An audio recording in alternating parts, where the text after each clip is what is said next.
So welcome everybody to History Cambridge's talk tonight, The Artist of Black Coral. I am going to kick us off. So hello everybody, I'm Marika Van Dam, Executive Director of History Cambridge. I have on a dark shirt with like squares on it with different colors, and I have light skin, dark hair, dark glasses, and I'm in front of a bookcase. I'm actually here at the Hooper Lee Nichols House in my office. Considering the topic of tonight's conversation, The Forgotten Souls of Tory Row, I do want to add a special acknowledgement, recognizing that we are on the land of the Massachusetts people, and thinking about all of us and where we are right now, and who took care of this place before we called it Cambridge, and how those people are still here today. And we respect them, and we hope to work with them in the future on how to take care of this land even further. I'm so excited to see everybody here tonight, especially our friends at Black Coral. This project, this art installation, I've wanted to do for 7 years. I started working at History Cambridge 7 years ago. And when I came to the Hooper Lee Nichols House, I thought, wow, what an opportunity we have on this place to talk about history in a really interesting and exciting way. And it took a while, the timing had to be right, but here we are.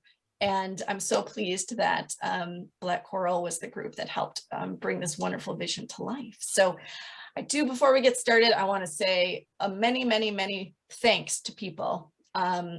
Number one is our funders, Cambridge Arts in the City of Cambridge and Mass Cultural Council. Without their funding, this project wouldn't have been possible.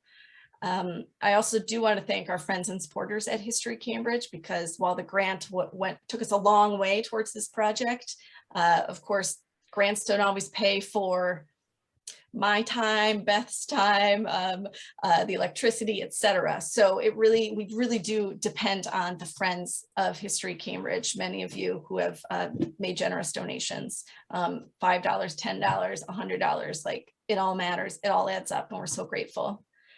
We have had some wonderful advisors on this project that I want to thank. I want to thank Paula Paris, Egypt Lloyd, Barbara Martin, Caitlin Hopkins, and Laura Roberts.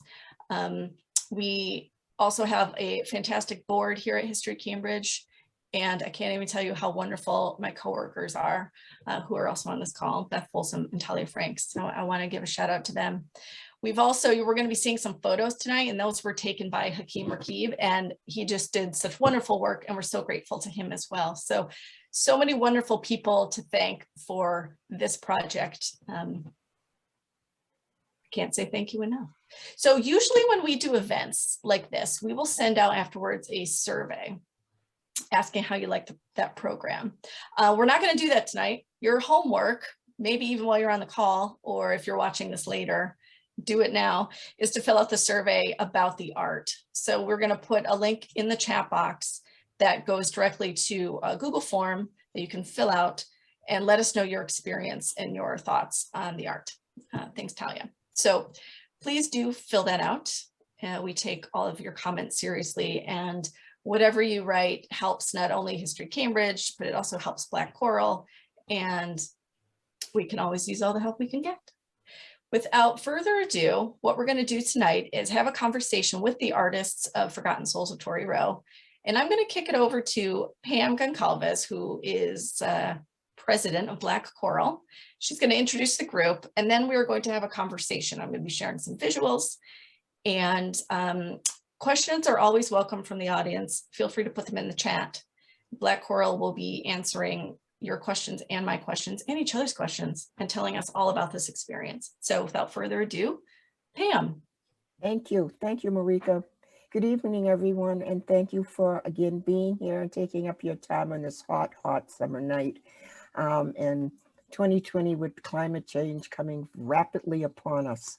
I would like to introduce the artist of Black Coral, and I'm just going to go across. The first one is the phenomenal, wonderful Gail Boss. Gail, there you go. Here we have Mike Theory, who we could not do without. Ruth Rosner. Lamerchi Frazier. Farah June. And did I miss anybody, or is that who's here right now? And I'm speaking for Linda. Linda, Blake couldn't make it here tonight. She's not close to Boston, and she hasn't made it back from a job site. So she's running a little behind. If I'm not sure she's going to make it. And we also have Cornell Coley, who might be here, but he was on an assignment. So I don't know if he's going to be able to be here either, but we're here. And this is the bulk of us. So feel free to ask questions to any of us or all of us. Thank you, Marika.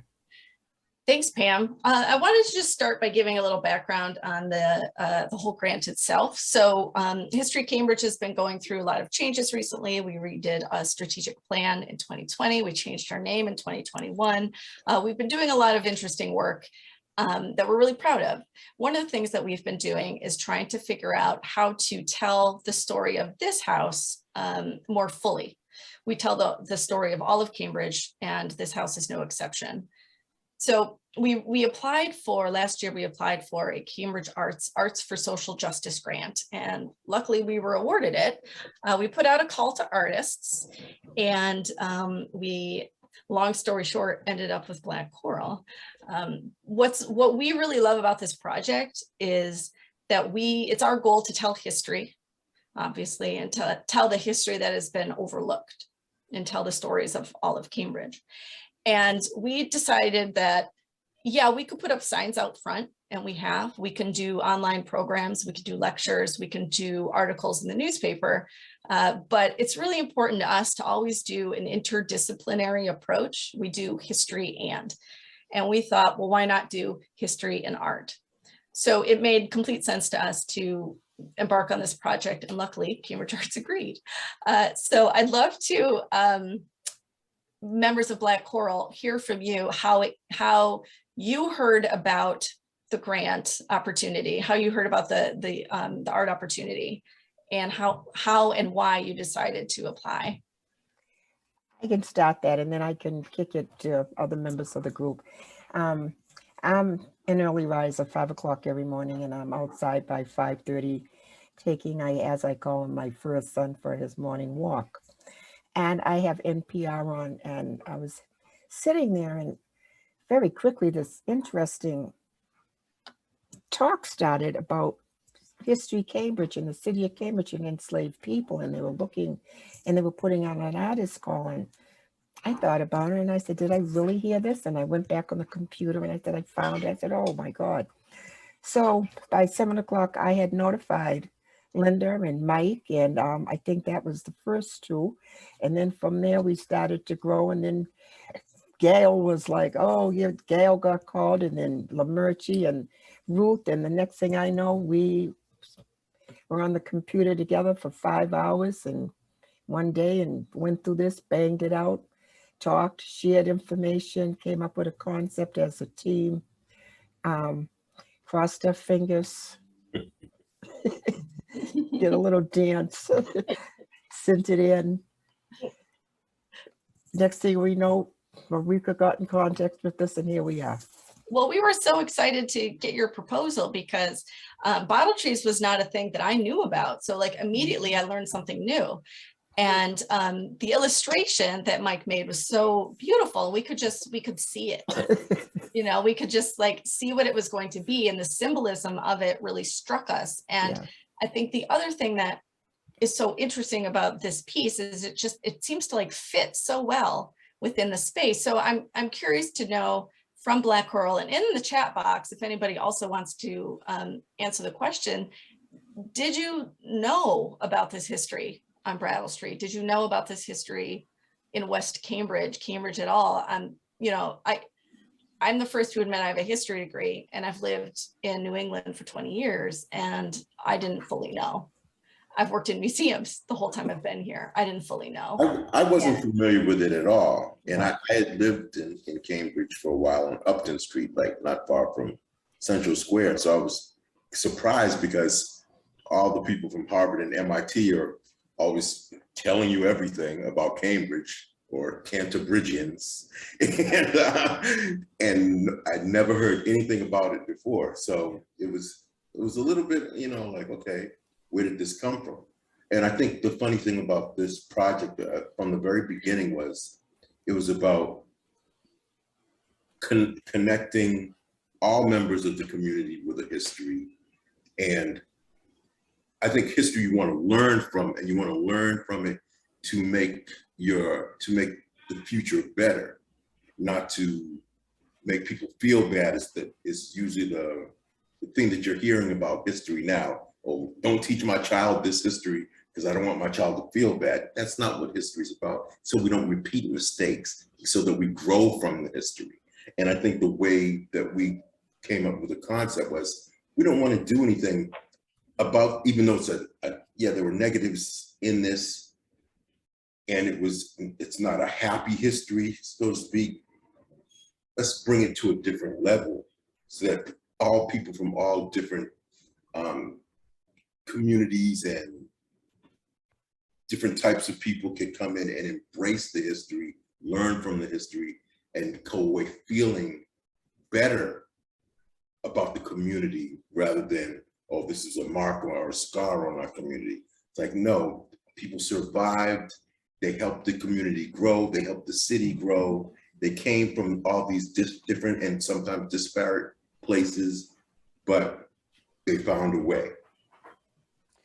I think that in addition to what Mike is saying, as a historian and archive dweller and researcher for over 25 years, having been with the Museum of African American History and looking at the kind of narrative that has been fostered in and for and about Black community and the 500-year-old Black and Indigenous history in America that has been a neglected narrative. Cambridge is one of the sites that we have been looking at for over 20 years and looking at the evidence of institutions like Harvard being involved in this story that has not been well vetted. And so when we looked at Tory Row, I know that there was a book, 10 Hills, that was written to give some information on like the Longfellow House and all of that area and how it was participating with the history of what has to be addressed, especially in this time, to restore and repair justice and look at what is the truth. And so having been with Harvard and Radcliffe's Legacy of Slavery Institute, forming this exhibition, online exhibition that everyone can access on the timeline of the Darby Vassal, which includes going back to Antigua and the Tories that came to Cambridge. It gives us a place to start, to talk about simultaneous communities that were existent with that in Beacon Hill, Black Boston, and Louisville as these networked communities that are building their survival and their advance to citizenship. And at this point, what we find very useful is art as a vessel that creates soft landing for hard stuff. This is not easy stuff. This is really important stuff to us now today. But to use art as this vessel for attracting people, first of all, to have conversations in a non-threatening environment, in an alternative way. And so having been one who is also immersed in I'm from Jacksonville, Florida, and the Gullah Corridor is from Wilmington, North Carolina through Jacksonville, Florida, as a holder of Africanisms and traditions like the bottle tree that give African retentions and memory a space to be. And so I think it's brilliant that the bottle trees have been so magnificently done and installed in a very unlikely storied place in Cambridge. And so from that, I think that the success of this project is one that is surprising, that offers much depth, that goes back to the ninth century in the Congo, even maybe as far back as 1600 BC in Egypt, with these bottle trees as a mechanism for people to speak to the spirituality of Africans. Mhm. Yeah. And this saying what Lamerchi said, I grew up right around the corner, not too far, a couple of, well, not, as we say, over the other side of the tracks. I was across Huron Avenue, but still considered West Cambridge. We shared the same zip code, as I used to be told, 02138, one of the most exclusive zip codes in the United States. Yes, I never knew this history. As a kid, growing up through school, riding my bike in that neighborhood, walking in that neighborhood, never had a clue that anyone that looked like me had anything to do on Brattle Street until I became an adult.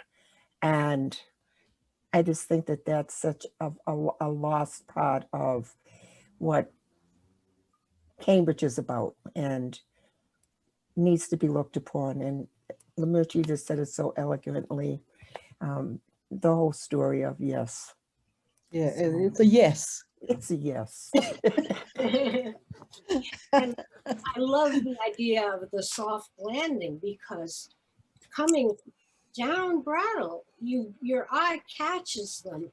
Now, this was a street. I came as a student in the late 60s.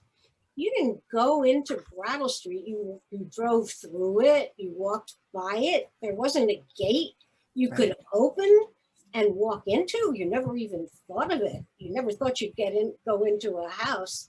Yeah. So it opens that up in such a natural way because you're so compelled by the trees.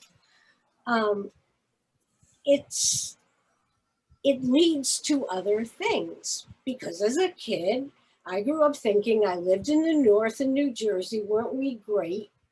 We didn't have enslaved people. So after this project, I looked up my hometown.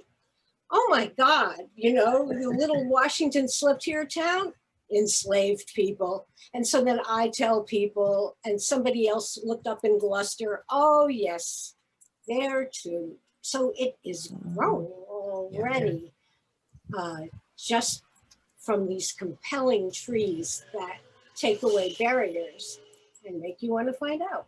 Yeah. But what I really liked about the installation, just piggybacking on what you were saying, was how it draws in people, but all the elements of the installation were very well thought out to be representative of something.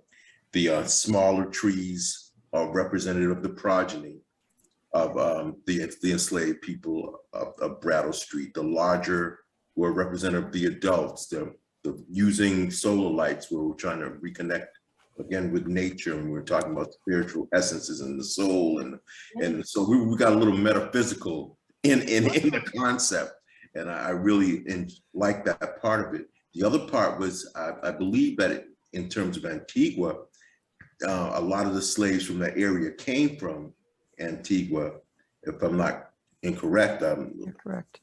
And that happened to be one of the harshest places with the sugar plantations for slavery. So literally, they routinely tortured people to death with the harshest tortures that you could imagine.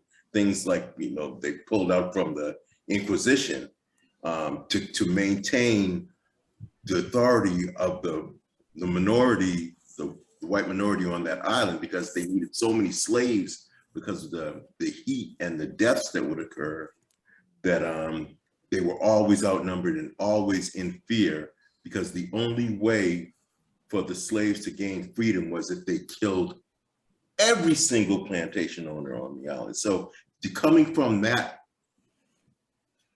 island to Cambridge as an enslaved person, there's got to be, and the person that brought you there is the person that kept you in bondage there. There had to be a huge psychological thing they had to go through in terms of the reality, the changing realities. Mhm. And the timeline that has been presented about the Darby family, and there are present living descendants, Dennis Lloyd, Egypt Lloyd, and others who can attest to their family lineage. They were bought over by the enslavers from Antigua Mhm. into Cambridge. They called themselves the Tories Mhm. rather than those who would be the colonists. And what happens as a result of their being listed on the rolls of inventory as property becomes our place of beginning to look at what is the value of a man, a woman, in this case, Tony Vassal Cuba, as they are being listed in these rows of what is possessed, what are items. And it makes us take a real close look at what is the value of a human being. So as we revisit this and we look at contemporary applications to this, we are able to look at what are age-old traditions that give us beauty. Those blue bottles are just spectacular. But behind that is the opportunity to look at what has been brought up by Dennis Lloyd in the coalition on slavery that's been formed with the Cambridge Historical Society and other organizations. This collective view and look together to possibly claim some space of restoration, to possibly claim some space to honor those lives that were what have been referred to as the unforgotten souls in this project, but those that were surely about to be erased from whatever documents would have been available to know what their lives were like. And one of the things that intrigued, at least me, to look at Tory Row was the fact that Phyllis Wheatley, who had written a poem for George Washington, was actually invited to present her poem to him in 1775 when he was occupying the Longfellow House. And for me, that became indicative of how the Tories were running away from what I call their sins, their sins of enslavement. And yet they were being replaced by another group of people who were going to continue enslavement.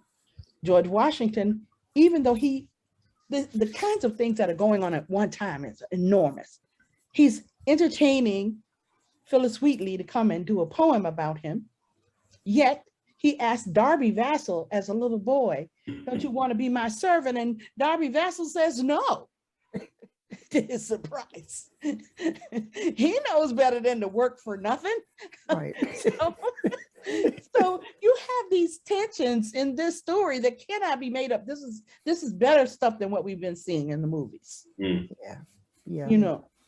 And so to take the leap of telling these stories is magnificently attached to our understandings of freedom, liberty, democracy, and America's principles. Yeah.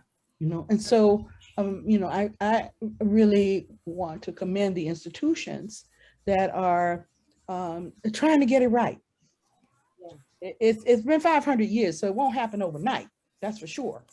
But the steps that we take and groups like Black Coral giving the opportunity of a lens to look through, the portal to see through to the history without fear of fainting and and still trying to make oneself whole is, I think, the function of how important bringing up this history through the eyes of this group headed by Pam really is. So Thank you, Archie.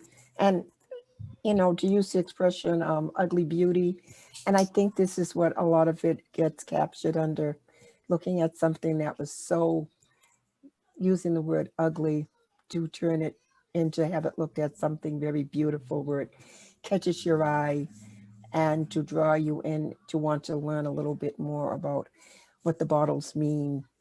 Oh, I didn't know that. And to investigate on your own a little bit deeper, or to walk your child by and introduce them to something and start that thought of research, understanding, lives, respect to people. That's where ugly beauty comes in.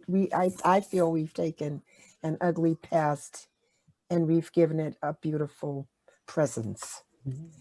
Attached to that is I did a residency in Brazil for 6 months, and the survival of Africanisms in maroon communities that were called Columbuses in especially the northern part of Brazil, near Bahia and other places, was to actually have those African traditional practices present.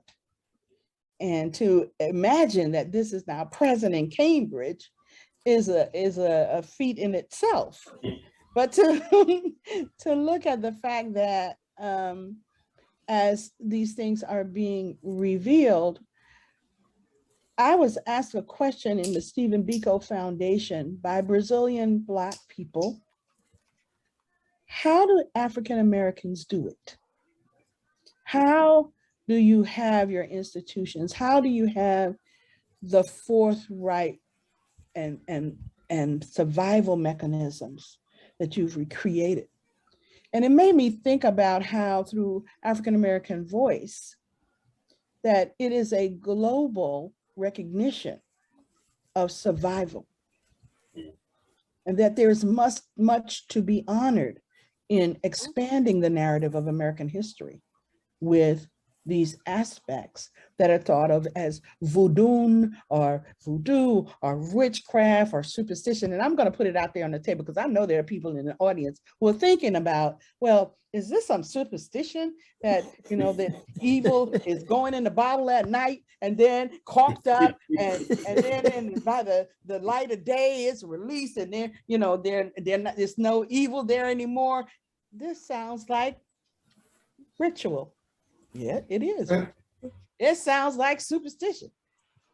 But in terms of the survival of the cultural aspects of what people believe and their belief systems, the bottle trees represent an opportunity to make it be symbolic, to make it be applicable across cosmologies and religious thought and theology. There's an opportunity to look at it with depth and not ward it off as something, oh my God, I'm not going to practice that.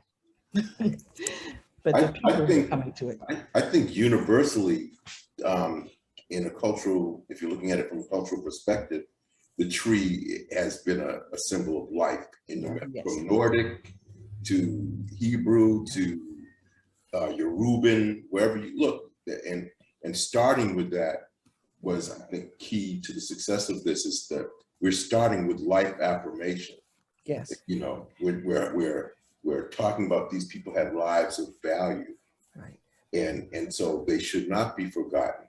Right. And because when you put so much and go through so much, your journey means something, and it has a value in the knowledge of that journey to the next generations. And I think that's important. I'd like to add something else. I think during the openings that we had, I think the naming of enslaved people was a very important part of the exhibit. Yeah. And I know the trees are symbolic and represent a lot, but for a white person growing up and taught about slavery and is very impersonal, the naming brought it to a very personal revelation. And actually, the audience was silent after the naming, especially the first night. And that was mainly, most of the conversation with me was about the naming part of it. And I am wondering how that can be made permanent. I have to say I think the signs have to be, as a critique, I think the signs have to be made in a more proper way. They're tipped. That kind of bothers me because the nameplate for the family is firm and installed permanently.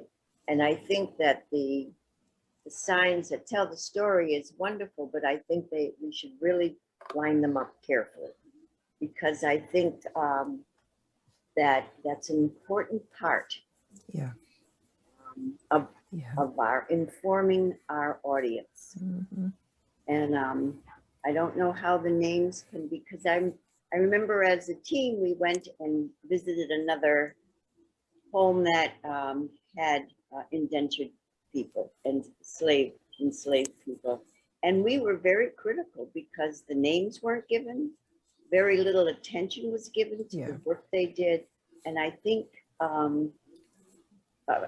our display, we have until April, Yes. that we can maybe, that's just my feeling as a member. Yeah. But that's a very important component of this exhibit. Gail, just to piggyback off of what you were just saying, Ruth, if you don't mind, I see that happening a lot with different houses or places where things are being acknowledged. And I'm just going to give an example. The slave quarters. As many times as I go to the slave quarters, the biggest focus is upon the house where the royals lived. Very little focus is really brought into the minds of the people that lived in that house. The way it's set up is barren. It's just an empty room. Okay. No chairs, no representation. It's just, this is the slave quarters, the open furnace, the area where people cook is such an important part. That open heath is such an important part of that time. Around that heath is such an important time when people had to spend time to be warm. A lot of these homes and a lot of these old historic houses focus more on the building, the frames, et cetera, than how are the lives lived within these houses, you know. And a question came up when I was talking to someone Saturday, and they asked me, well, where did the enslaved people live? I had no idea where they lived. Were their homes there? Where did they live? And I said, you know, that's a great question. I wouldn't even know how to begin the research back to see how these folk lived on these grounds at this time. So to me, emphasis needs to be put more, like Gail was just saying, the names and the conditions of where people lived needs to be looked at and not pushed to the side. And that's how I'm feeling. Thank you, Gail, for that. The interpretation of where these houses are, there is a whole new lens of African American history being revealed in places like the Whitney Plantation in New Orleans. And the Museum of African American History has had a lot to do with how to focus on the history of the Black inhabitants in those storied places that you're talking about, that the interpreters that take you through those spaces have to know that history. Yeah. Have to understand the perspective Yeah. of all the people who lived in those spaces. Monticello, all of these important landmarks that are national treasures have this story as America as beginning and foundations are, America's beginnings and foundations are in slavery, and the enslaved people provided the leisure time for those who were writing the Declaration of Independence and the Constitution. As we know, arduous life in the 18th and 19th century required you to cut wood to have heat, food, growing was all of that. And the availability of enslaved labor was there. And those people had their own spaces of dwelling and their own traditions that they, even though many of their families were fractured, there was life, there was family, there was caretaking, and there is the opportunity now to tell more of that story that you're talking about, Pam, and that the story must be told. It is not like we can't leave it out anymore. And the project of the Port Markers project that honored 31 ports of entry of the Africans coming into America, done by Ann Chin, looked at the names of the people. The 1619 project where Angola, Angela, Peter, and Paul are in the first Africans who arrive in those ports. What are their names? How do they get those names? The investment in them as property and then renaming many of the Africans has an impact on these places. And so the design is to now uplift this history by personhood, giving the name to a not only some nebulous, generic enslaved person, but an actual person with birthright. Yeah. I love how you say that their work allowed the other people to do their work. So it was, I mean, that's such an important concept. And I think, oh, I'm going to lose my thought. But I think how you, Maritza, you read the names and gave each person importance. Yeah. I think that's very important. Yeah. Very important. I totally agree. And I've been spending time trying to think of how the names can go up. And as we're talking now, I'm thinking that we need to have plaques the way we have for anyone, with a face, with a person, with a name, some way of connecting. And, you know, as you said, a permanent presentation, but even more than the name, if that's possible.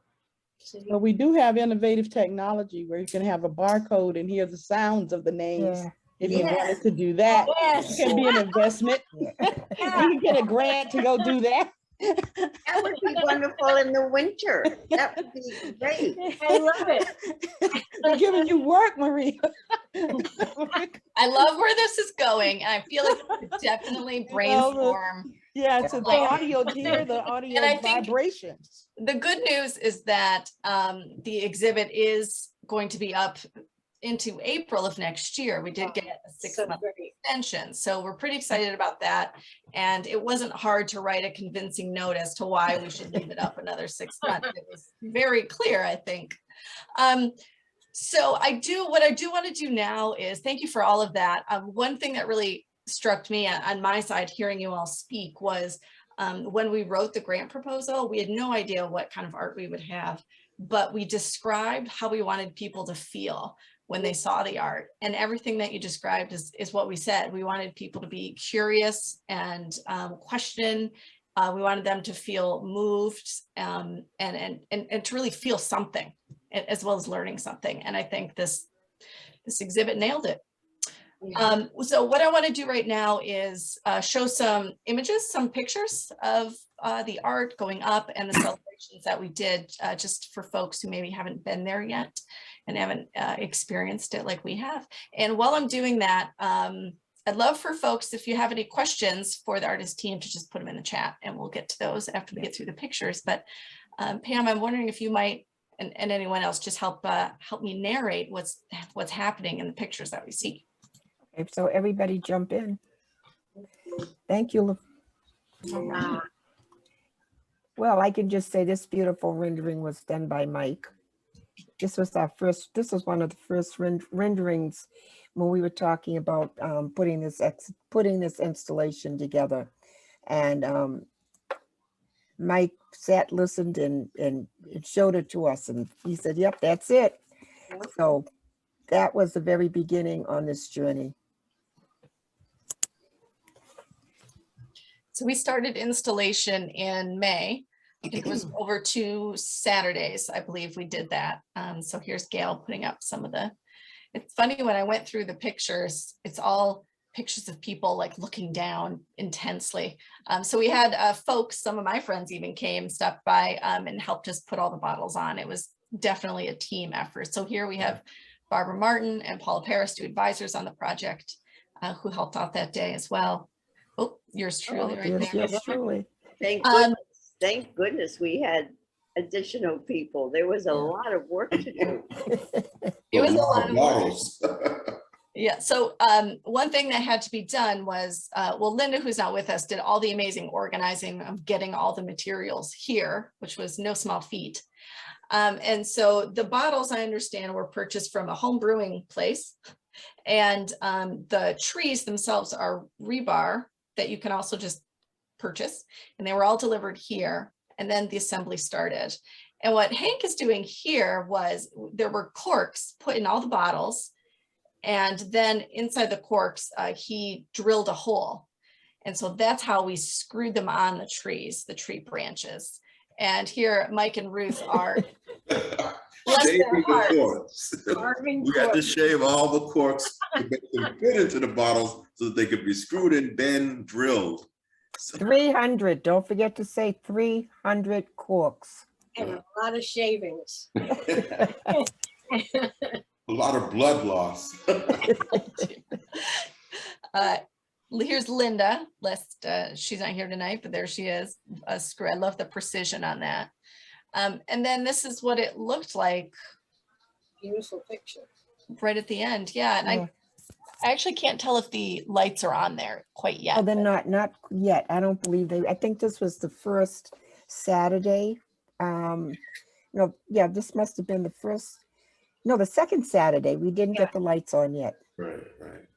And I want to say that the gardeners who were working in the garden when I was measuring out the layout, they came over. They wanted to talk about how to handle the lawn. If the inner circle should be allowed to grow naturally. They were really very supportive. Yes. So I want to give them a special thanks to the Cambridge Plant and Garden Club, who Yeah. have taken care of us for 60 years. We definitely appreciate them. Marika, before you go on, I just want to say thank you to Gail. Gail came out there and she laid out the pattern. I'm going to call Gail an installation engineer. She gridded that out precisely, all the measurements.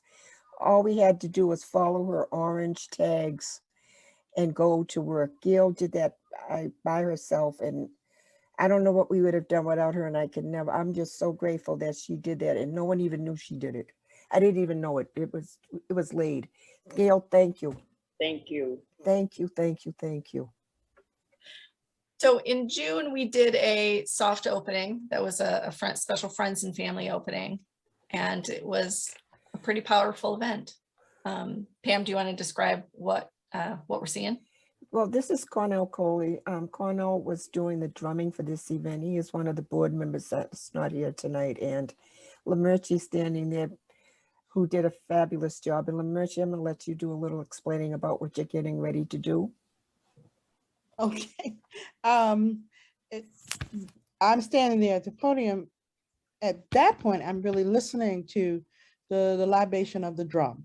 Mhm. that is the calling of the souls, the calling and the communication vehicle with from this earth plane to the plane that they are on. And I'm observing and waiting to do the tribute of calling the names of the 50 or more names that we have that were some of the first enslaved Africans documented in Cambridge. They come from church rows. One of the first enslaved was found in a Harvard dormitory, and his name was Moore. And they engender names like Angola and Tony and Cuba and other names that were important to be called. And so I'm readying the list of names for the audience to then repeat so that the vibrations are felt by everyone there and sent to the 4 points of the earth. So that Thank you. is there. That up here, now we're pouring the libation, which is, as the names are called, I'm pouring libation. And the red roses where Ruth is distributing, I just have a feeling, I know people have not, a lot of times, that's the forgotten souls, and how wonderful it is to receive a flower from someone that loves you. It's such a tribute, and a red rose is a signature of a feeling of love. We were given by one of by one of the folk that we know, Karen Lewinberg, donated the 50 red roses to be put into the center as the names were called, and this was part of the ritual. So then we recreated the event just last weekend. We had a public celebration where we invited anyone who wanted to join us, and we did a lot of the same activities. We had a great group, and it was, again, very powerful and moving. Maybe you can describe what Linda is doing in the background. Linda is cleaning the path. That is a, I want to call it a spirit broom. It's an ancestor broom.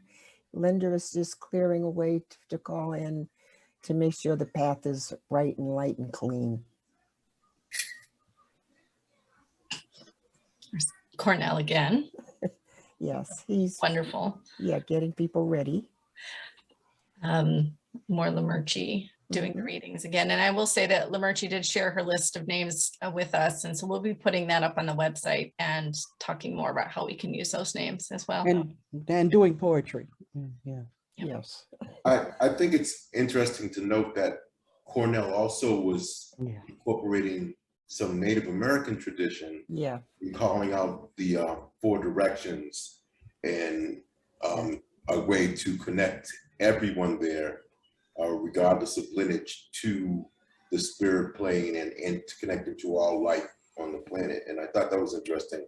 They incorporated the African, the Native, Eurocentric, everything was incorporated within this of all peoples. And I thought that was profound. Yeah. Very powerful. And I will also say he poured rum as well. And it's too strong to drink, he was telling me. So you could smell it from the back.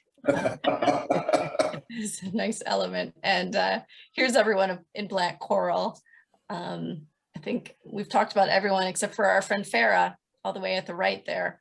Yes, Farah. Farah has done, if I can say this, working along with Mike, a phenomenal job with doing the media, the webpage, working on the Facebook. And Farah, I couldn't even continue to go on talking about some of the things that you have done. So, you know, heartfelt forever. Thank you. And do you want to speak a little bit, Farah, about what you've done? No? Yeah, thank you so much. I really appreciate your kind words, Pam. And it's been great working on this team. I've worked on basically doing social media and also designing the website. So it's been really cool, both as a creative, as a grown creative, and as a person who loves history, to be a part of this team for a short moment of time and just witness all the greatness. And I also love that, like, it's like we're continuing to give thanks to the ancestors. I remember that conversation being very prominent in 2020, and I'm glad that, like, it wasn't just for a moment, at least in my eyes. So yeah, it's been great. Thank you. Thank you. Thanks, Farah. So I wanted to share some reactions. Of course, we've had a lot of anecdotal reactions, and they've all been positive, extremely positive. But I did want to, we've done the survey, as I've mentioned, and I encourage everybody to please go fill out that survey for us. It's very helpful. But I did want to share some feedback that we received, and I was struck by this quote that came in very soon after the exhibit went up. It says, the question is, was there anything about this piece or the history of Brattle Street that surprised you? And somebody wrote in, the installation is quite striking along the shaded manicured lawns of Brattle Street. I work here as a gardener tending these gardens and was struck by a feeling of kinship with those souls who also labored here. Mm. I'm wondering if anybody in Black Coral, if that hits you in any way. It's emotional. It's the feeling of someone who is laboring and doing work, and for him to recognize people from the past and not even knowing them, but feeling that energy of their souls. Yeah. When the exhibit went up, I noticed that, I think as the exhibit was going up, we realized that it would be striking and that people were stopping. I think there was actually a traffic jam while we were installing. And so, you know, I work inside the Hooper Lee Nichols house 5 days a week, and I would walk by the front windows and I would look out and I would see these people out there. And so I started taking photos, and then I was like, I could spend all day out here taking photos of people taking photos of the exhibit. But it was just so interesting to see all different kinds of people stopping and reading the signs. There was a car that I looked out once, there was a car across the street stopped where there's no parking on the other side of the street. And a man was walking in traffic to come over and see the exhibit. And I think that's just, you know, why this place, why the Hooper Lee Nichols house? Well, I mean, it's the one property that we own, so this is where we could do it. But it is like being here on Brattle Street, it's so unexpected. And there was another quote by somebody who did the survey saying that they were walking down Lowell Street and you know, like it shined at them. And they thought it was a Chihuly. They just saw this beautiful, beautiful display. And as we talk about this, the bottles and the meaning of the bottles, I like to think that it is drawing in spirits. It's drawing in the curious spirits, and they want to get closer, and they're sucked in by the beauty and the lure of the bottles. And when they're here, that's when they get hit with the history, which is what I love. Yeah. So. Another really interesting part, so we asked a question on the survey. The Forgotten Souls highlights the history of enslaved people on Brattle Street. How much of this history did you know before visiting? And so far it seems that some folks didn't know at all. Most folks had an idea, but they didn't know Brattle Street, which tells me that we have an information gap in the way that we do history on Brattle Street. But I can't blame any of us. I didn't know, right? The fact that when you walk up and down the street, there are signs, but the signs talk about so-and-so famous person lived here, and like, end of story. There's no, well, as we've discussed, well, how did they get their money to build these beautiful houses? Who worked in them? You know, what's the backstory? What's the context? And there's still a lot of work to be done there. So let's see. Here's my last one. Is there a question this art prompted for you, or a thought or a feeling? And I think these are really wonderful. The installation is beautiful, although slavery is ugly and violent. It's an interesting juxtaposition. Sadness, reverence, hope, gratitude. I find myself wishing that the forgotten souls could be with us today, enjoying the artwork on the lawn. The installation is an eye-catching contrast to the formal homes lining the street. The tangle of wires in between the bottles evoked for me a feeling of snared lives. And a mixture of emotions. the beauty of the blue cobalt blue tree sculptures and the pain, guilt I feel being an ancestor of the white wealthy families on Tory Row. Wow, beautiful. Yeah. So I think we can see that we are, in fact, making a difference. I just wanted to close out my little visuals here with the bottles at night, which they're gorgeous. And of course, when we put the exhibit up, it was practically solstice. So not a ton of traffic visiting in the nighttime hours. But of course, now that it's going to be up through the winter, many people are going to see it lit up. And it does give us, and I'm glad that everybody's minds are thinking about, well, this change of season offers us a new opportunity to share a story, and what ways can we enhance what we have going on here to do that. Happy to hear any thoughts that Black Coral has, anything that prompted for you. Will I look through the chat box? Yeah, I'm curious to see if anybody have questions. Everybody can probably see it a lot faster than me, but all right. Are there visual aspects of the piece in place at History Cambridge that surprised the artists? Thanks, Barbara, consultant on the project.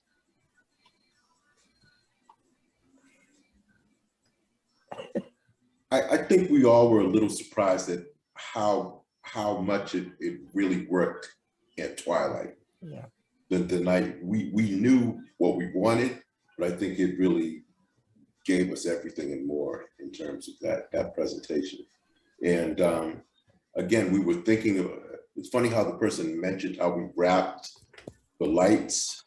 We were really thinking, again, metaphysical stuff. We were literally saying, okay, this has to be organic when we lay this here. We are not looking for straight lines. We're not looking to wrap around each branch. No, we're looking for things that are living, and living has a kind of happenstance to it. Everything doesn't fit correctly. We don't want that. We want it to feel like these are spirits kind of. So that we did think a lot about that. The lights were very important to this, the lighting up at night. I think that basically was an important part for me anyhow, to have the lights to shine, to give it shine. But one of the things that I realized putting this together, it wasn't even like work. It was like we just got these big bursts of energy and all that heat. And it just happened, and guiding, and not one bottle got broke. Out of all those bottles, not one bottle got broke, not one mishap. It was just like we were being surrounded in this wonderful energy to get this up, and everything fell into place. So it was just an extraordinary. On other installations I worked on, this was like one of the most extraordinary ones that I felt that I've worked on, where everything was smooth, not one incident, oh, something's not here. Everything fell into place automatically. And in part, that was due to historic Cambridge, Yes, yes. So cooperative and so open, and being there when we got there to open the garage, and just bringing coffee. Thank you very much. Full service here. No, but I think your whole team was very supportive, and during the openings and when we were assembling, that they were there to help us put the bottles on it. It began to feel like it was a community effort, which makes a big difference when you're doing something new and something with a different voice. Yeah, and I want to support the organic nature of this project, and what Mike was saying, that what was striking to me is that each tree is different because they represent the different trees in the particular locale, where no tree looks like the other tree because they're different species. And one feature of the bottle trees is that the environment in which they are installed, they honor the trees of that area. And in Florida, when they put the bottle trees on Amelia, when they install the bottles on the trees in Amelia Island, they're palm trees. Hmm. In New England, there wouldn't be the palm tree. Right. It would be the tree that is special to that area. Yeah. And so it's like a salute to the environment. Yeah. And what the project focuses on as a part of the endangered species, and the trees as another phasal Right. part of this Black Coral project. Right. Mm. Thank you, Lamerci. And the second part to that is when we were looking at the trees and talking, also every shape of the tree is different because no two people look alike. Mm-hmm. And that was the other important part of this. We just didn't want every tree to be the same, just like every tree that grows in New England does not look the same. Everybody that was enslaved did not look the same. So to make that stick in the mind of the differences in people and shapes and sizes and ages and big and small, and that was really important to share that part of it to me. And one more thing, I just want to say how wonderful it was to see Paula. Paula was a neighbor of mine growing up as when we were kids, and I hadn't seen Paula maybe in 40 years, 30. I don't want to give our ages away, but it's been many, many, many, many, many moons, and it was incredible to see her and embrace her as an adult. And she looks just the same. I would have known her anywhere in the world to see Paula again. Paula, I'm very happy to reconnect. It feels good. Me too. A special thanks to Paula, advisor on the project, Yes. and on many other projects, and a wonderful person to know. I wanted to address a question in the chat, which is, yes, this is going to be available. We did a CCTV filmed for us, the public celebration, and that will be made available on our website. So stay tuned, sign up for e-news to stay in the latest, stay in the know with us. I guess I just wanted to close out by saying that Black Coral is my favorite artist collaborative, and will always be. And our relationship continues for years. But tell me more about what is next for Black Coral. Someone else can speak to that. Mike Lamerci can speak to that. I think the pressing of the issue of honoring the planet and the ecosystems of the planet is a part of the mission of Black Coral, to not only raise the names and the forgotten souls, but to address our amnesia with the treatment of our planet. Yeah. And how we might better address and attune ourselves to its survival.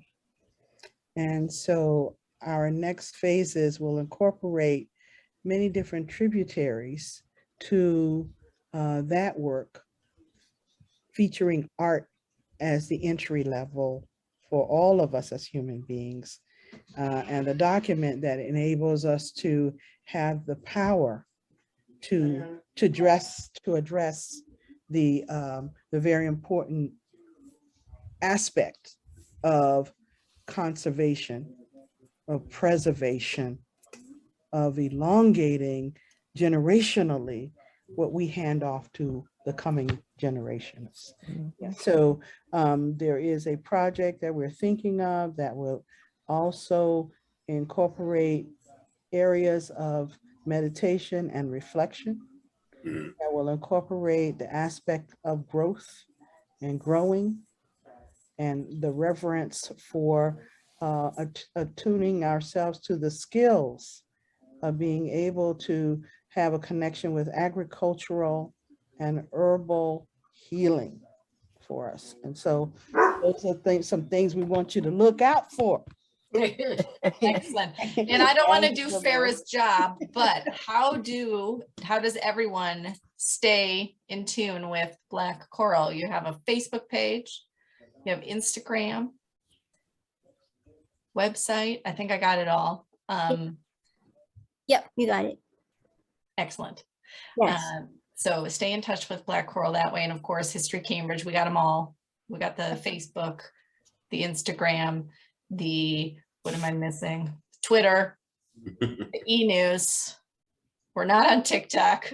You're welcome. But who knows what's coming in the future? Talia, our wonderful communications person, can drop some links in there. So this has been, as always, as it is with Black Coral, an enriching time and a very thoughtful time and reflective time. And I'm so grateful to all of you for what you do and what we are all doing together to sort of kick us out of our orbit of how we do history and be more inclusive and more thoughtful and raise questions and prompt questions, and not to give answers to people, but to spark that curiosity and that critical thinking.